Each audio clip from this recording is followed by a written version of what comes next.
Hey, my lovely weebs and weeblettes. I am Dom Hoozle. I've got some tea that's getting cold because I keep messing up this video.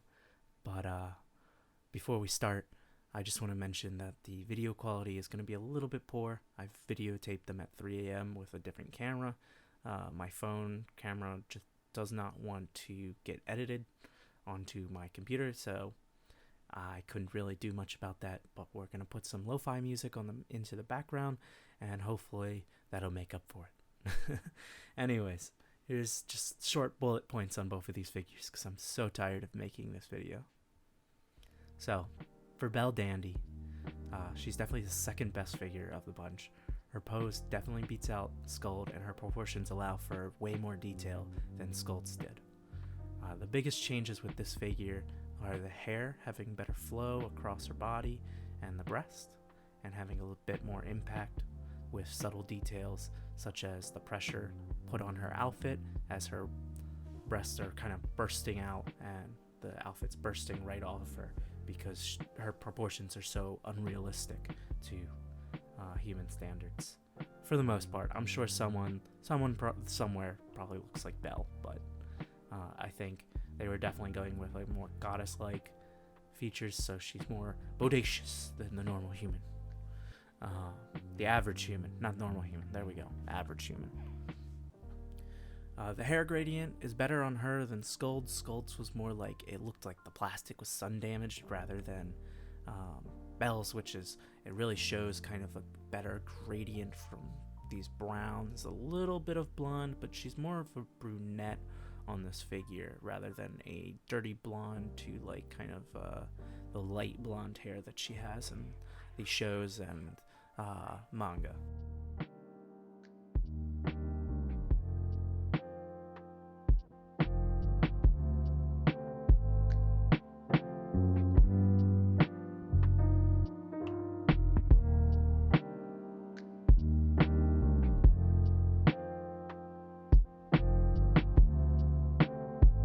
Excuse me.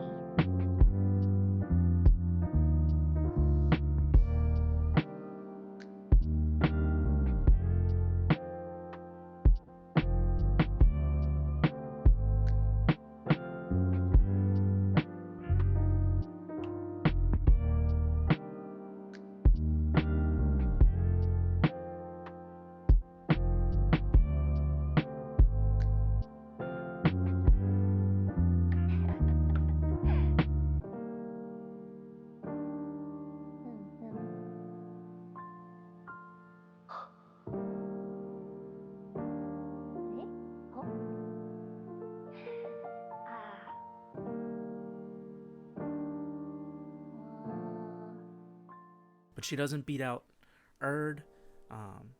The figure is nice, but nonetheless, those are pretty much her only different characteristics than Skuld. So let's get right into Erd.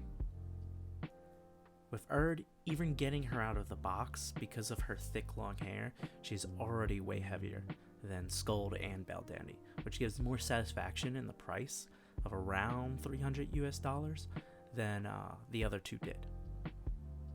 And going off her hair, it has way better flow, and the highlights are a lot better. Using violets to highlight the silver was a good touch. And speaking on the flow, much more natural than Belldandy's, but also gives off that goddess quality with how much hair she does have. The pose is also a lot better with her being more full of herself and sexy, which is a bunny girl kind of standard. You gotta be sexy if you're a bunny girl, and I think that quality is definitely something that isn't pulled off in both the Skuld and Belle. Belle sort of has it, but not as much as Erd. And I would have liked to see some better poses on both Skuld and Belle, with how like maybe they would be kneeling or leaning over, but rather they kind of just stand pretty much straight up, and it's kind of killing the whole bunny girl aspect of them.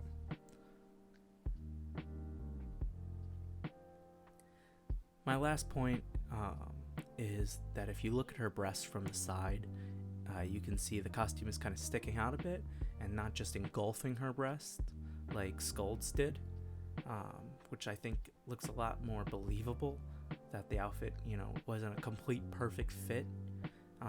Of course, Belle's wasn't a complete perfect fit either, but I kind of like this subtle kind of little detail, which definitely helps with a figure this range you would expect this kind of quality out of. And those are really all of my talking points, guys. I know I went over them really quick and I kind of just threw them out there as bullet points, but that's all I really wanted to do with them. And I was just trying to get this out there so that people who are looking at the figures, I know a few of my friends are, they can see what I feel about these figures rather than just seeing the pictures that are very photoshopped and made it to look at the right angle. But anyways, that was the video. I'm gonna finish my tea before it gets completely cold, and I hope you all have a lovely day.